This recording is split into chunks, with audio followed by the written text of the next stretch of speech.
जय हिंद दोस्तों, स्वागत है आप सभी का आपके अपने परिवार द लॉजिकल साइंस में। मैं हूं आलोक सिंह आतिश और आज के इस वीडियो सेशन में हम लोग डिस्कस करने वाले हैं रेलवे साइंस 3200 के 11वें सेट की।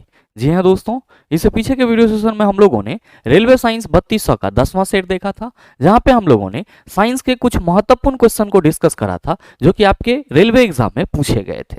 मेरे मित्र, आज के इस वीडियो सेशन में भी हम लोग वैसे ही कुछ और महत्वपूर्ण क्वेश्चन को डिस्कस कर रहे होंगे जो कि आपके रेलवे एग्जाम में पूछे गए हैं।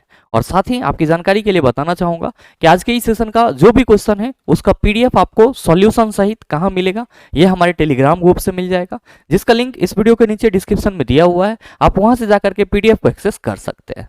बहरहाल, आइए अपने सेशन की शुरुआत करते हैं और चलते हैं पहले क्वेश्चन की तरफ। मेरे मित्र, आपका जो पहला क्वेश्चन है आज के इस सेशन का, क्वेश्चन नंबर 1 आप सबों के सामने है। बड़ा ही सरल सा क्वेश्चन है। आपसे पूछा जा रहा है कि श्वेत प्रकाश का कांच के प्रिज्म में प्रवेश करते ही 7 घटकों में विभाजित होना डैश कहलाता है। आप सभी कहेंगे कि गुरुजी, जब व्हाइट लाइट कांच के प्रिज्म से गुजरती है तो ये 7 रंगों में विभक्त हो जाती है, 7 रंगों में टूट जाती है। और सर, इस घटना को क्या कहा जाता है? प्रकाश का वर्ण विक्षेपण कहा जाता है, जिसको हम लोग इंग्लिश में डिस्पर्सन ऑफ लाइट कहते हैं। इसमें कोई शक नहीं है कि आप सबों को इसका आंसर मालूम ना हो। आप सभी कहेंगे गुरुजी option number B is the right answer of this question. लेकिन मेरे मित्र, आप सभी कहां पे फंसते हैं? तो आप सभी फंसते हैं इस कांच के प्रिज्म के संरचना से संबंधित क्वेश्चन को लेकर के। और मेरे मित्र, यहां पे क्या जरूरी है? तो यहां पे प्रकाश का वर्ण विक्षेपण आपको समझना जरूरी नहीं है, क्योंकि आपने कई बार इस चीज को पढ़ रखा है, याद कर रखा है कि प्रकाश जब 7 रंगों में टूट जाती है तो इस घटना को हम लोग क्या कहते हैं? प्रकाश का वर्ण विक्षेपण कहते हैं। मेरे मित्र, यहां पे आपको यह समझना जरूरी है कि ये जो प्रिज्म है ये होता क्या है। बहुत सारे मित्र कहीं ना कहीं इससे संबंधित पूछे जाने वाले क्वेश्चन को लेकर के परेशान रहते हैं। तो ध्यान दीजिएगा कि जब भी हम लोग प्रिज्म की बात करेंगे तो हम सभी क्या कहेंगे? हम सभी कहेंगे किसी कोण पर झुका हुआ, 2 समतल पृष्ठ से घिरा हुआ पारदर्शी माध्यम क्या कहलाता है? प्रिज्म कहलाता है। जब कभी भी प्रिज्म की बात की जाएगी तो आप सभी कहना कि किसी कोण पर झुका हुआ, किसी कोण पर झुका हुआ, किसी कोण पर झुका हुआ 2 समतल पृष्ठ, 2 समतल पृष्ठ, 2 समतल पृष्ठ से घिरा हुआ पारदर्शक माध्यम, घिरा हुआ पारदर्शक माध्यम, पारदर्शक माध्यम प्रिज्म कहलाता है। पारदर्शक माध्यम प्रिज्म कहलाता है। मेरे मित्र, ध्यान दीजिएगा कि जाने अनजाने में हम लोग प्रिज्म के लिए जो डायग्राम बनाते हैं वो जस्ट लाइक अ ट्रायंगल के तरह बना देते हैं और हम लोग कहते हैं कि सर ये प्रिज्म है। ध्यान दीजिएगा कि प्रिज्म का ये बेसिक डायग्राम नहीं होता है, और ये जो आप बता रहे हैं ये क्या है? तो इसको प्रिज्म का मुख्य काट बोला जाता है। तो आप कहेंगे सर प्रिज्म का मेन डायग्राम कैसा होता है? तो मेरे मित्र, यहां पे डेफिनेशन में मैंने आपको बताया कि किसी कोण पर झुका हुआ 2 समतल पृष्ठ से घिरा हुआ पारदर्शक माध्यम प्रिज्म कहलाता है।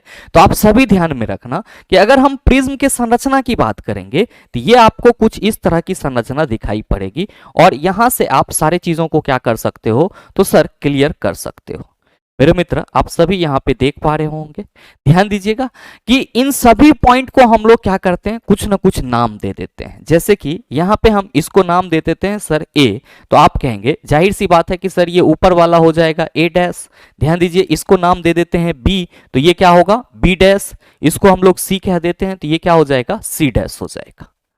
मेरे मित्र, अब आपको यहां पे प्रिज्म का सही डायग्राम मालूम पड़ रहा होगा। और ध्यान दीजिएगा कि यहां पे जो हम लोग 2 समतल पृष्ठ की बात किए हैं वो समतल पृष्ठ हमारा ये है। जो हमने सर 2 समतल पृष्ठ की बात करा है वो समतल पृष्ठ आपका जो रेड कलर से सर ड्रॉ किया हुआ है वो है। क्या देख रहे हैं कि सर 2 समतल पृष्ठ इस तरह से झुके हुए हैं। मेरे मित्र, ध्यान में रखेंगे कि इस समतल पृष्ठ को क्या कहा जाता है? प्रिज्म का अपवर्तक सतह कहा जाता है। इसको क्या कहा जाता है? तो आप सभी याद रखना, इसको अपवर्तक सतह या फिर अपवर्तक पृष्ठ बोला जाता है। मेरे मित्र, ध्यान दीजिएगा कि प्रिज्म का ये दोनों अपवर्तक पृष्ठ जिस कोण पे है इसको क्या बोला जाता है? आप सभी ध्यान में रखना, इसको प्रिज्म का अपवर्तक कोण बोला जाता है। इसको क्या बोला जाता है? प्रिज्म का अपवर्तक कोण बोला जाता है। और मेरे मित्र आप सभी देख पा रहे होंगे कि ये दोनों समतल पृष्ठ क्या हैं, तो सर एक एंगल पे झुके हुए हैं और इसी को हम लोग क्या कहते हैं, आप सभी ध्यान में रखना, इसको हम लोग अपवर्तक कोण कहते हैं। क्या कहते हैं? अपवर्तक कोण कहते हैं, या फिर इसी को हम लोग प्रिज्म का कोण कहते हैं। और मेरे मित्र आपके एग्जाम में सवाल पूछा जाता है कि प्रिज्म के अपवर्तक कोण का मान कितना होता है, तो आप सभी ध्यान में रखना कि यहाँ पे वैसे कांच का उपयोग किया जाता है जिसका जो काट होता है वो क्या हो सर, 60 डिग्री का हो। और मेरे मित्र हम सभी जो यहाँ पे ये कहते रहते हैं, हम सभी जो यहाँ पे ये कहते रहते हैं कि गुरुजी ये प्रिज्म की संरचना है, ये एक्चुअली क्या है, तो सर ये जो ABC आप देख रहे हैं इसको प्रिज्म का मुख काट बोला जाता है। क्या बोला जाता है सर? प्रिज्म का मुख काट बोला जाता है, प्रिज्म का मुख काट बोला जाता है। और चलो जी आप सभी ध्यान में रखेंगे कि मुख काट में जो ये एंगल होती है वो कितना होती है, तो आप सभी ध्यान में रखना 60 डिग्री का होता है। कितना होता है सर? 60 डिग्री का होता है। तो मेरे मित्र जब भी बात की जाएगी प्रिज्म की, आप कहेंगे किसी कोण पर झुका हुआ दो समतल पृष्ठ से घिरा हुआ पारदर्शक माध्यम प्रिज्म कहलाता है। संरचना ये होगा, दोनों जो समतल पृष्ठ है उसको हम लोग अपवर्तक पृष्ठ कहेंगे, और जो दोनों समतल पृष्ठ का कोण होगा उसको अपवर्तक कोण कहा जाएगा, और साथ ही दोनों अपवर्तक पृष्ठ मिला के जो एंगल बन रहा होगा उसको अपवर्तक कोण या प्रिज्म का कोण कहेंगे, जो कि कितना होगा सर? 60 डिग्री होगा। तो मेरे मित्र जब भी प्रिज्म की बात की जाएगी तो आपके माइंड में सर यही चीज आना चाहिए, और ध्यान में रखेंगे कि ये ABC क्या है, तो आप कहेंगे प्रिज्म का मुख काट है। मेरे मित्र आप सभी ध्यान में रखना कि यहाँ पे जो आपका B डैश है और ये जो C डैश है और फिर ये B है और जो आपका C है, ये क्या कहलाएगा सर? जो आपको यहाँ पे नीचे वाला पोर्शन दिख रहा है इसको हम लोग क्या कहते हैं? इसको हम लोग प्रिज्म का आधार कहते हैं। इसको हम लोग क्या कहते हैं? प्रिज्म का आधार कहते हैं। तो चला जी आप ये चीज भी अपने माइंड में रखेंगे। साथ ही मेरे मित्र आप सभी ध्यान में रखना, सिंपल डायग्राम के थ्रू अगर हम लोग प्रिज्म के विचलन कोण की बात करते हैं तो आप ये याद रखेंगे कि ये अगर हमारा प्रिज्म का मुख काट है तो जाहिर सी बात है कि अगर हम इस तरह से कोई लाइन इस पे ड्रॉ करते हैं तो कहेंगे आपतित किरण है। मेरे मित्र आप कहेंगे सर ये ऐसे जाएगी, ये अपवर्तित किरण हो जाएगी और इससे बाहर निकल जाएगी तो ये निर्गत किरण हो जाएगी। अगर हम यहाँ पे एक लंब ड्रॉ कर लें, यहाँ पे भी एक लंब ड्रॉ कर लें, और आपको ना लग रहा है कि सर ये पीछे से इधर से आ रहा है और ये इधर से आ रहा है, मेरे मित्र इसी एंगल को क्या बोला जाता है? आप सभी ध्यान में रखना, एंगल ऑफ डेविएशन बोला जाता है, जिसको हम लोग विचलन कोण के नाम से जानते हैं। और ये वाली किरण क्या है? आप सभी ध्यान में रखेंगे, निर्गत किरण है। ये वाली किरण क्या है? तो सर प्रिज्म पे गिर रही है इसलिए इसको आपतित किरण बोला जाएगा। क्या बोला जाएगा? आपतित किरण। और ये वाली जो सर रे है उसको हम लोग क्या कहेंगे? अपवर्तित किरण कहेंगे। क्या कहेंगे? अपवर्तित किरण कहेंगे। तो ये चीज आप सभी अपने माइंड में हमेशा ध्यान में रखिएगा, और आप सभी ये याद भी रखेंगे कि आपतित किरण और निर्गत किरण के बीच जो कोण बनता है उसको हम लोग क्या कहते हैं? विचलन कोण कहते हैं। और मेरे मित्र इसकी प्रॉपर्टीज क्या होती है? तो जब इससे व्हाइट लाइट पास करवाया जाता है तो व्हाइट लाइट क्या होता है सर? 7 रंगों में विभक्त हो जाता है, जिसको हम लोग क्या कहते हैं? प्रकाश का वर्ण विक्षेपण कहते हैं। आप कहेंगे सर अपवर्तन भी है, तो मेरे मित्र प्रकाश का अपवर्तन का मतलब होता है कि सर जब प्रकाश एक माध्यम से दूसरे माध्यम में जाती है तो वो कुछ मुड़ जाती है, और प्रकाश की किरणों की मुड़ने की घटना ही प्रकाश का अपवर्तन कहलाता है। प्रकाश का प्रकीर्णन आप सभी ध्यान में रखेंगे कि जब धूल कण द्वारा प्रकाश अवशोषित कर लिए जाते हैं और फिर चारों तरफ बिखेर दिया जाता है तो उसको हम लोग प्रकाश का प्रकीर्णन कहते हैं। और परावर्तन हमें समझाने की जरूरत नहीं है, आप सभी कहेंगे गुरुजी bouncing back of light rays is known as reflection of light. Next question आप सबों के सामने क्वेश्चन नंबर 2 कि HNO3 KOH के साथ अभिक्रिया करके KNO3 और H2O बना लेता है। तो आपसे यह पूछा जा रहा है कि उपरोक्त अभिक्रिया डैश का एक उदाहरण है। चला जी आप सभी ध्यान में रखना, HNO3 क्या है आपका? Nitric acid. KOH क्या है आपका? Potassium hydroxide. ध्यान दीजिएगा HNO3 आपका क्या है? आप सभी याद रखेंगे गुरुजी ये नाइट्रिक अम्ल है। क्या है? नाइट्रिक अम्ल है। और चला जी ये क्या है? Potassium hydroxide. क्या है ये? Potassium hydroxide. मेरे मित्र आप सभी क्या देख रहे हैं कि गुरुजी इसमें हाइड्रोक्साइड लग रहा है। क्या लग रहा है? हाइड्रोक्साइड लग रहा है। तो जाहिर सी बात है कि पोटेशियम हाइड्रोक्साइड की प्रकृति कैसी होगी? आप कहेंगे गुरुजी ये तो बेसिक नेचर वाला होगा, यानी कि इसकी प्रॉपर्टीज क्षार के जैसा होगा। और चला जी आप यहां पे क्या कह रहे हो? तो मेरे मित्र आप सभी ध्यान में रखना कि अम्ल अम्ल और क्षार जब अभिक्रिया करती है तो क्या बनता है, आप कहते हैं लवण और जल, और ये अभिक्रिया आपका क्या कहलाता है, आप सभी कहेंगे उदासीनीकरण अभिक्रिया कहलाता है। क्या कहलाता है, उदासीनीकरण अभिक्रिया कहलाता है, जिसको हम लोग न्यूट्रलाइजेशन रिएक्शन के नाम से जानते हैं। तो सही आंसर क्या होगा, आप कहिएगा ऑप्शन नंबर सी हो जाएगा। अपघटन अभिक्रिया ध्यान में रखेंगे कि वैसी रासायनिक अभिक्रिया जिसमें कोई बड़ा यौगिक टूट करके छोटे छोटे अणु का निर्माण करते हैं उसको हम लोग अपघटन अभिक्रिया कहते हैं। ध्यान में रखिएगा कि अपघटन अभिक्रिया 3 प्रकार के होते हैं। कौन कौन सा, तो आप सभी ध्यान में रखेंगे, अपघटन अगर ताप से हो रही है तो उसको हम लोग तापीय अपघटन कहेंगे। अगर अपघटन विद्युत से हो रही है तो उसको हम लोग वैद्युत अपघटन कहेंगे। और अगर अपघटन की प्रक्रिया सूर्य प्रकाश से हो रही है तो उसको हम लोग क्या कहेंगे, सर उसको हम लोग प्रकाश वैद्युत अपघटन कहेंगे। क्या कहेंगे, प्रकाश वैद्युत अपघटन, जिसको फोटोलाइटिकल डिकम्पोजिशन बोला जाता है। नेक्स्ट है रेडॉक्स रिएक्शन। मेरे मित्र आप सभी ध्यान में रखना कि इसमें ऑक्सीडेशन और रिडक्शन, ऑक्सीडेशन प्लस रिडक्शन दोनों क्या होगा, साथ साथ होगा। यानी कि वैसी रासायनिक अभिक्रिया जिसमें ऑक्सीकरण और अपकरण दोनों साथ साथ हो, क्या कहलाएगा, रेडॉक्स अभिक्रिया। संयोजन अभिक्रिया के लिए आपका सिंबल पूछा जाता है, क्या है अभिक्रिया, तो सर इसमें 2 पदार्थ जुट करके एकल प्रतिफल का निर्माण करते हैं। तो इसके लिए हम लोग mainly symbol A plus B equal to C लिखते हैं। ये क्या है आपका, तो सर संयोजन अभिक्रिया का सिंबल है। मेरे मित्र ध्यान में रखेंगे कि संयोजन अभिक्रिया में 2 प्रतिकारक आपस में जुट करके एकल प्रतिफल बनाते हैं, जबकि अपघटन अभिक्रिया में सर एकल जो हमारा प्रतिकारक होता है वो क्या करता है, सर एक या एक से ज्यादा प्रतिफल बनाता है। तो सर जो संयोजन अभिक्रिया है उसका जस्ट उल्टा क्या होता है, अपघटन अभिक्रिया। और अपघटन अभिक्रिया को हम लोग वियोजन अभिक्रिया के नाम से भी जानते हैं। आइए बात करते हैं अगले क्वेश्चन की। नेक्स्ट क्वेश्चन है क्वेश्चन नंबर 3 कि शक्ति P, धारा I, प्रतिरोध R और विभवांतर V के बीच गलत संबंध की पहचान करें। मेरे मित्र आप सभी कहेंगे गुरुजी हमें तो सही संबंध नहीं मालूम है, हम गलत संबंध यहाँ पे कैसे पहचान करेंगे। भाई मेरे परेशान होने की जरूरत नहीं है। आप सभी को ये जो एक घाव जैसा लगता है सर कि P इक्वल टू कब क्या हो जाता है, इसको सर आज पूरी तरह से खत्म ही कर देते हैं हम लोग। आप सभी ध्यान में रखना कि यहाँ पे जो शक्ति की बात की गई है ना, वो शक्ति आपका क्या है, आप सभी ध्यान में रखेंगे, यहाँ पे विद्युतीय शक्ति की बात की जा रही है। किसकी बात की जा रही है, विद्युतीय शक्ति की बात की जा रही है, इलेक्ट्रिकल पावर की बात की जा रही है। मेरे मित्र इतना तो आप सभी समझ रहे हैं क्या कि जो आपका इलेक्ट्रिकल पावर होता है P, वो क्या होगा, आप कहेंगे कि गुरुजी ये विद्युत ऊर्जा बटा समय होगा। यानी कि विद्युत ऊर्जा में व्यय की दर को हम लोग क्या कहते हैं, सर विद्युत शक्ति कहते हैं। तो हम लोग विद्युत ऊर्जा बटा समय नहीं लिख सकते हैं क्या, आप कहेंगे बिल्कुल लिख सकते हैं। चला जी, आप सभी क्या कहते हो कि गुरुजी जब किसी चालक तार की प्रतिरोध R हो और उससे I धारा प्रवाहित हो रहा हो T समय तक के लिए, तो ये चालक तार गर्म हो जाता है। और ये जो गर्म होता है वो किसको बता रहा होता है, वैद्युतीय ऊर्जा एनर्जी को बता रहा होता है, जो कि कितना होता है, I² RT के रूप में होता है।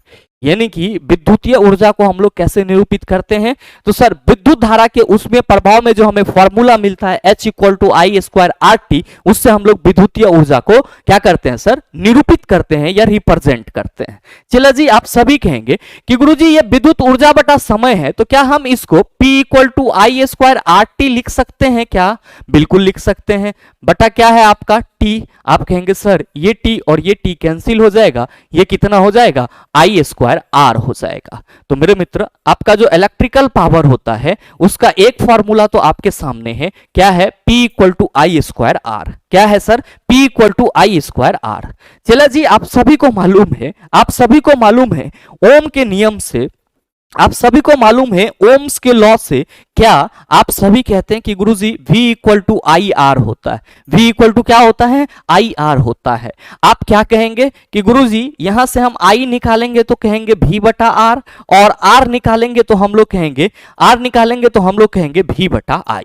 मेरे मित्र आपका जो पावर इक्वल टू फॉर्मूला है I² R, इसमें हम एक बार I का वैल्यू पुट करते हैं और एक बार R का वैल्यू पुट करते हैं। आप देखिएगा यहाँ पे कि अगर हम यहाँ पे एक बार R का वैल्यू और एक बार I का वैल्यू पुट करते हैं, तो हम पहले किसका कर लेते हैं सर, I का वैल्यू पुट करते हैं, I का वैल्यू रखते हैं सर। आई का वैल्यू रखते हैं, यानी कि पुटिंग द वैल्यू ऑफ आई या फिर आई का वैल्यू पुटिंग, यहां पे आप समझ जाएंगे कि गुरुजी P इक्वल टू तो आई स्क्वायर आर है, आई का वैल्यू यहां पे क्या होगा, आप कहेंगे V बटा आर, तो आप कहिएगा कि सर V बटा आर का स्क्वायर गुना आर हो जाएगा, बिल्कुल चला जी, आई स्क्वायर है तो आई इक्वल टू V बटा आर, तो इसका स्क्वायर करेंगे ना, साथ ही आप कहेंगे सर ये V स्क्वायर बटा आर स्क्वायर गुना आर हो जाएगा, बिल्कुल चला जी, ये आर इस स्क्वायर को कैंसिल करेगा और ये क्या हो गया सर V स्क्वायर आर हो गया, क्या हो गया V स्क्वायर आर। तो सर P के लिए आपका एक अलग फॉर्मूला क्या आ गया, P equal to V square R, क्या आ गया sir P equal to V square R. मेरे मित्र ध्यान देंगे, अब हम लोग क्या करते हैं, अब हम लोग R का वैल्यू पुट करते हैं कहां पे sir P equal to I square R में। तो मेरे मित्र चूंकि P इक्वल टू क्या लिखते हैं हम लोग आई स्क्वायर आर, इसीलिए हम लोग P equal to I square रहने देते हैं। R का वैल्यू कितना है सर V बाय आई, तो आई स्क्वायर गुना आर के बदले V बटा आई कर देते हैं, ये इसको कैंसिल कर देंगे, क्या कहिएगा कि गुरुजी ये हो जाएगा P equal to V by I, sorry V into I, V by I नहीं, P equal to V I. तो मेरे मित्र आप सभी क्या देख रहे हैं कि P equal to I square electrical power के लिए पहला फॉर्मूला, दूसरा formula P equal to V square R, और तीसरा फॉर्मूला आपका P equal to V I, P equal to sir V I, तीनों फॉर्मूला मिल गया। क्वेश्चन क्या पूछा जा रहा है कि शक्ति धारा I, प्रतिरोध R और विभवांतर V के बीच गलत संबंध की पहचान करें। मेरे मित्र गलत संबंध आप पहचानिए, आपने शक्ति धारा प्रतिरोध विभवांतर इन तीनों के बीच में जो भी संबंध थे उसको अच्छे से एक्सप्लेन कर लिया।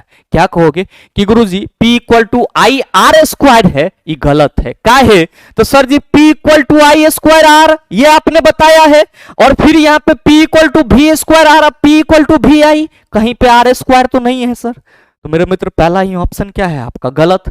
दूसरा ऑप्शन देखो P equal to V square R, आपको मैंने बताया है P इक्वल टू ये सर 1 स्क्वायर आर, गलती से प्रिंटिंग है सर, गलत प्रिंटिंग है, यहाँ पे आई स्क्वायर आर होगा सर, सही है। P इक्वल टू क्या होगा गुरुजी V आई, बिल्कुल सही है।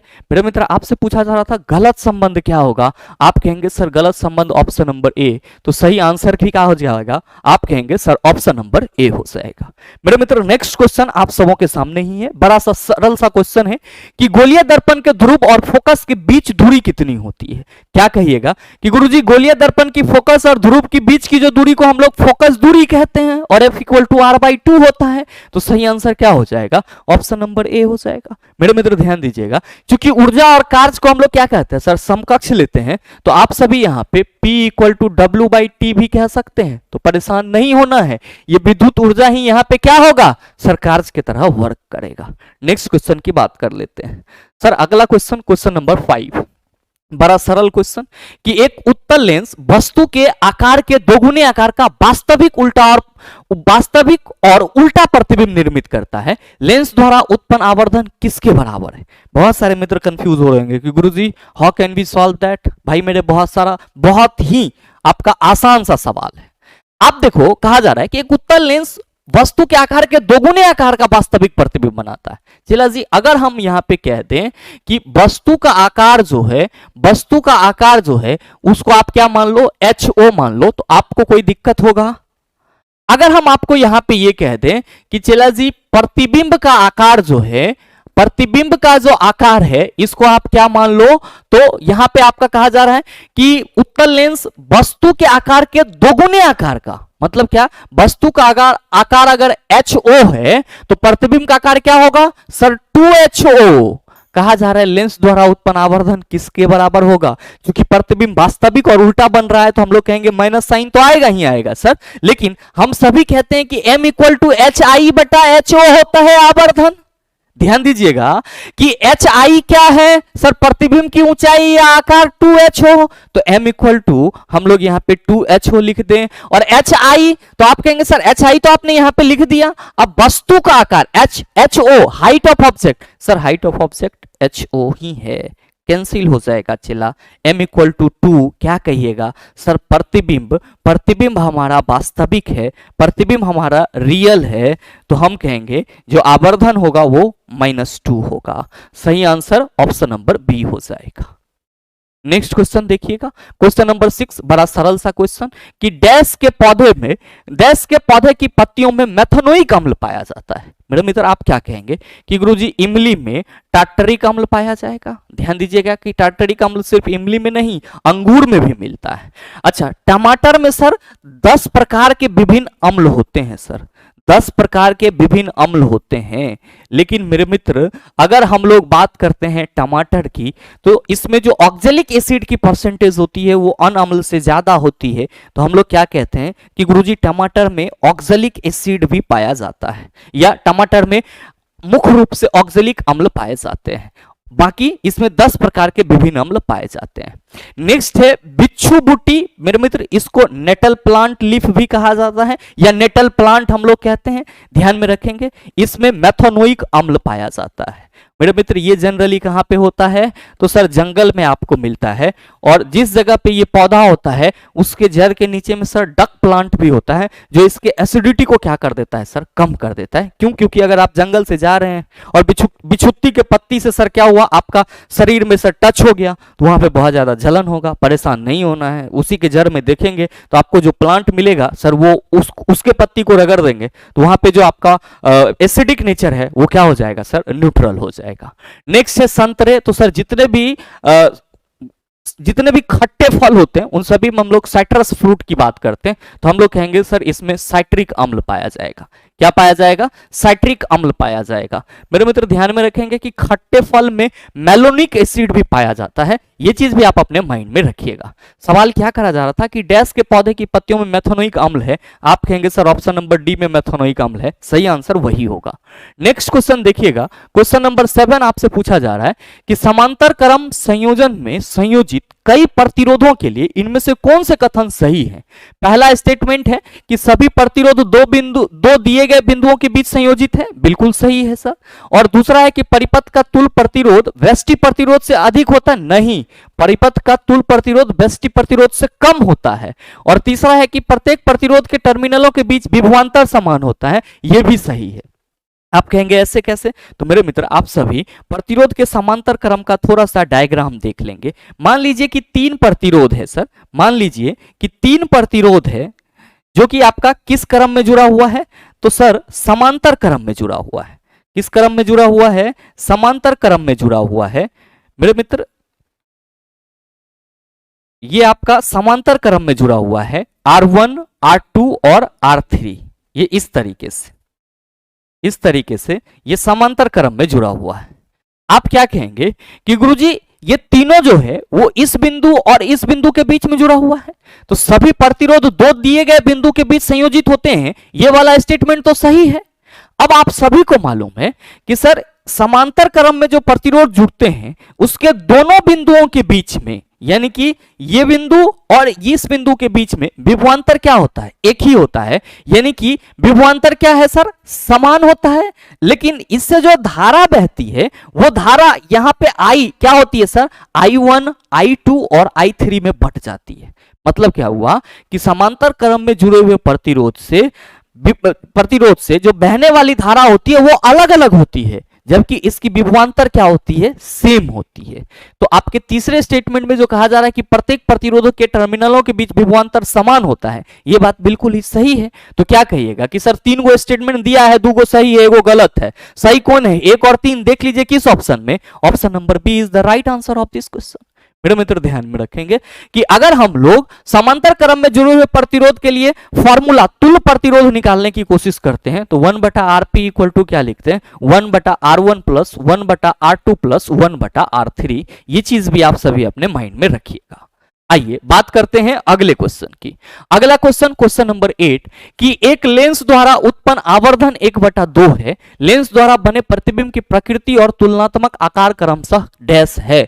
मेरे मित्र आवर्धन 1/2 है, मतलब क्या हुआ? 0.5। वस्तु जितना होगा उसका आधा। ध्यान दीजिएगा कि आवर्धन के साइन में आवर्धन के साइन को रिप्रेजेंट करने के लिए यहाँ पे कोई और साइन नहीं दिया हुआ है। आप कहेंगे कोई और साइन का मतलब क्या? माइनस दिया हुआ रहता तो वास्तविक कहते, और कुछ नहीं है तो प्लस है ना चला, तो हम क्या कहेंगे सर? प्रतिबिंब तो हमारा काल्पनिक बन रहा होगा।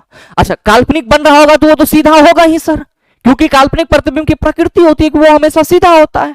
और एक चीज ये हिंट दे दिया है कि जो आवर्धन है प्रतिबिंब का वो 1/2 है, यानी कि 0.5 है। अगर मार्कर हमारा वस्तु है तो प्रतिबिंब का आकार क्वेश्चन के अनुसार मार्कर का आधा है। तो क्या कहिएगा कि सर प्रतिबिंब काल्पनिक है, सीधा है और छोटा है। देख लीजिए किस ऑप्शन में। आप कहेंगे सर पहले ऑप्शन में वास्तविक उल्टा और छोटा, गलत हो जाएगा, वास्तविक की बात नहीं की गई है। वास्तविक उल्टा और बड़ा, बड़ा कहां से होगा सर, छोटा है। आभासी सीधा और बड़ा, सर बड़ा नहीं होगा प्रतिबिंब, आभासी सीधा और छोटा होगा। सही आंसर ऑप्शन नंबर डी होगा। आभासी को ही हम लोग क्या कहते हैं सर, काल्पनिक कहते हैं, ध्यान में रखेंगे। बड़ा ही सरल सा क्वेश्चन कि वर्तमान में डैश तत्व ज्ञात हैं जिनमें से डैश प्राकृतिक रूप में पाए जाते हैं। वर्तमान में चला जी 118 तत्व ज्ञात हैं और इनमें से 94 तत्व आपका प्रकृति में पाए जाते हैं। तो सही आंसर ऑप्शन नंबर बी हो जाएगा।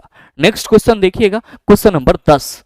मनुष्यों में समान प्रकुंचन सिस्टोलिक और अनुशीतलन डायस्टोलिक दाब क्रमशः डैश होता है। मेरे मित्र मैंने आपको बताया है, क्या बताया है कि नॉर्मल ब्लड प्रेशर कितना होता है 120/80। 120 क्या है सर, सिस्टोलिक प्रेशर, नीचे वाला सर डायस्टोलिक प्रेशर। किस ऑप्शन में है, ऑप्शन नंबर डी में है। तो सही आंसर क्या होगा सर 120 mmHg और 80 mmHg। नेक्स्ट क्वेश्चन है क्वेश्चन नंबर 11 कि क्रमशः 40 वाट, 60 वाट और 100 वाट की रेटिंग वाले तीन bulb A B C 220 volt के वोल्टेज स्रोत के साथ समांतर क्रम में संयोजित हैं। आपसे पूछा जा रहा है कि बल्ब सी सभी बल्ब समान दीप से चमकेंगे, मतलब इसमें जो बल्ब चमकेगा उसमें कौन सा ज्यादा चमकेगा। तो बल्ब सी या सभी बल्ब समान दीप से चमकेंगे, बल्ब ए ज्यादा चमकेगा, बल्ब बी ज्यादा चमकेगा। मेरे मित्र परेशान नहीं होना है, बस इस क्वेश्चन के लिए आपको स्पेशल हिंट याद रख लेना है। इस क्वेश्चन के लिए आपको स्पेशल हिंट याद रख लेना है। क्या याद रखना है सर, तो आप सभी को यह याद रखना है कि समांतर क्रम में जुड़े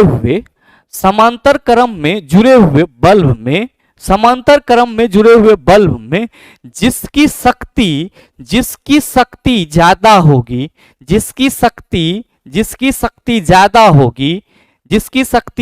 होगी उसकी चमक ज्यादा होगी। मेरे मित्र क्वेश्चन तो आपका सॉल्व हो गया यहीं पे।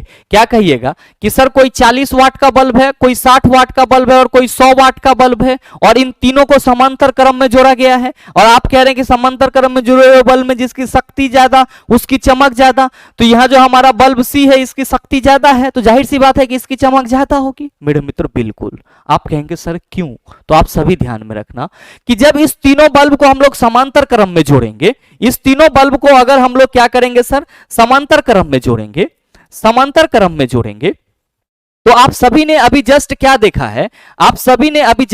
है, कि सर समांतर क्रम में जुड़ने पर जो इससे वोल्टेज जाएगा वो क्या होगा सर, समान होगा। यहां पे वोल्टेज क्या होगा, समान होगा। तो जाहिर सी बात है चूंकि समांतर क्रम में जुट रहा है तो सर दो बिंदुओं के बीच विभवांतर समान होती है। अभी जस्ट आपने देखा है चला जी यहां पे कि दो बिंदुओं के बीच सारे प्रतिरोध जुड़े हुए हैं समांतर क्रम में, तो विभवांतर समान है मतलब वोल्टेज समान है।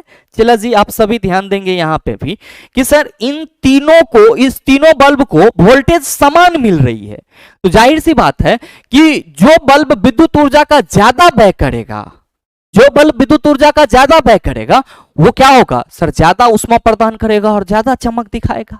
तो मेरे मित्र आप कहेंगे कि सर 40 वाट, 60 वाट और 100 वाट में 100 वाट की रेटिंग क्या है सर, ज्यादा पावरफुल है, तो जाहिर सी बात है कि ये सबसे ज्यादा चमकेगा।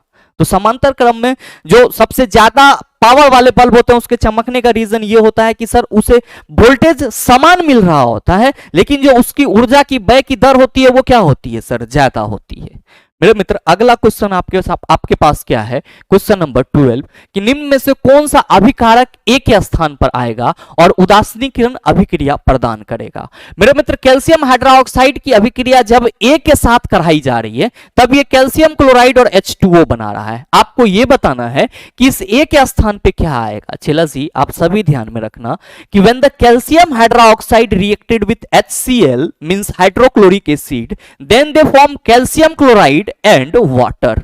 अगर अगर कैल्शियम हाइड्रोक्साइड हाइड्रोक्लोरिक अम्ल के साथ अभिक्रिया करती है तो ये क्या बनाती है, कैल्शियम क्लोराइड और वाटर बनाती है। और कैल्शियम हाइड्रोक्साइड क्या है, हमारा क्षार है, जबकि HCl क्या है गुरुजी, अम्ल है। और यहां पे CaCl2 क्या है, लवण है। और H2O आप कहेंगे गुरुजी ये तो जल है। अभिक्रिया क्या है, उदासीनीकरण अभिक्रिया। आपसे पूछा भी यही जा रहा था, सही आंसर ऑप्शन नंबर डी हो जाएगा। मेरे मित्र आप सभी कहेंगे कि गुरुजी एसिटिक अम्ल का फॉर्मूला, चला जी याद रखिएगा CH3COOH, सल्फ्यूरिक अम्ल का फॉर्मूला H2SO4 और नाइट्रिक अम्ल का फॉर्मूला HNO3। नाइट्रिक अम्ल का फॉर्मूला क्या होगा, HNO3 होगा। मेरे मित्र ध्यान देंगे कि आपका अगला क्वेश्चन नंबर 13 है, निम्नलिखित में से कौन सा वायु प्रदूषण का एक प्राकृतिक स्रोत है। ऑप्शन है ज्वालामुखी विस्फोट, ऊर्जा संयंत्र, लकड़ी का जलना, वाहनों से निकलने वाला धुआं। आप कहेंगे सर इस सब तो वायु प्रदूषण का कारण बनेगा, सब बनेगा जरूर, लेकिन आप हमें यह बता दो कि इन सभी में आपको कुछ नहीं लग रहा है कि सर कुछ चीजें ऐसी है जो मानव द्वारा चलायमान है, जैसे ऊर्जा संयंत्र कोई भी हो उसको कौन ऑपरेट करेगा, आप कहेंगे मानव। कौन ऑपरेट करेगा, मानव। लकड़ी किसके द्वारा जलाया जाएगा, भगवान के द्वारा या हम लोग के द्वारा, आप कहेंगे सर जी मानव के द्वारा जलाया जाएगा। वाहन किसके द्वारा चलाया जाएगा, सर मानव द्वारा चलाया जाएगा। तो सर ये सभी चीजें मानव अपनी स्वार्थ के पूर्ति के लिए कर रहा है, तो हम ये कहेंगे कि सर ये वायु प्रदूषण का मानव निर्मित स्रोत होगा। जबकि आपसे क्या पूछा जा रहा है कि वायु प्रदूषण का प्राकृतिक स्रोत किसी मानव के हाथ में है कि वो ज्वालामुखी विस्फोट करा दे, आप कहेंगे बिल्कुल नहीं। तो ज्वालामुखी विस्फोट प्राकृतिक क्या है सर, विस्फोट है, जिससे जो वायु प्रदूषण होगा वो क्या कहलाएगा, तो सर ज्वालामुखी विस्फोट जो है वो वायु प्रदूषण का प्राकृतिक स्रोत कहलाएगा। जबकि ऊर्जा संयंत्र, लकड़ी का जलना, वाहनों से निकलने वाला धुआं, ये सब के सब क्या कहलाएंगे, वायु प्रदूषण के मानव निर्मित या कृत्रिम स्रोत कहलाएंगे। मेरे मित्र आज के इस सेशन में आपका टोटल 13 क्वेश्चन ही हमें प्राप्त हुआ। आप कहेंगे सर इसमें और क्वेश्चन थी क्या, बिल्कुल था चला जी, लेकिन क्वेश्चन का जो प्रिंटिंग था वो कुछ इस तरीके से था, वो पता नहीं चल पाया। ऐसे कोशिश में है कि अगर इस शिफ्ट का कोई कहीं से भी हमें और जो एक्स्ट्रा क्वेश्चन है वो मिल जाता है तो हम आपको अगले सेट में करा देंगे, या फिर सर मैराथन क्लासेस होगी तो उसमें आपका अटैच हो जाएगा। बाकी उम्मीद करते हैं कि यहां तक के जितने भी क्वेश्चन थे उन सभी को आप आसानी से समझ पाए होंगे। और अब अगर आपको इस टाइप का प्रश्न दोबारा दे दिया जाए तो आप उसका जवाब भी आसानी से दे सकते हैं। साथ ही उम्मीद करते हैं कि ये वीडियो आप सबों को अच्छा लगा होगा, और अगर आप सबों को वीडियो अच्छा लगा है तो वीडियो को शेयर कीजिएगा। और हाँ, अगर आप चैनल पर नए हैं तो सब्सक्राइब करके बेल आइकन दबा लीजिएगा, ताकि इस तरह के एग्जाम रिलेवेंट वीडियो का नोटिफिकेशन सबसे पहले आपके पास पहुंचे और आप उसको सबसे पहले देख पाओ। मिलते हैं फिर अगले वीडियो सेशन में, तब तक के लिए best of luck, thank you, have a nice day.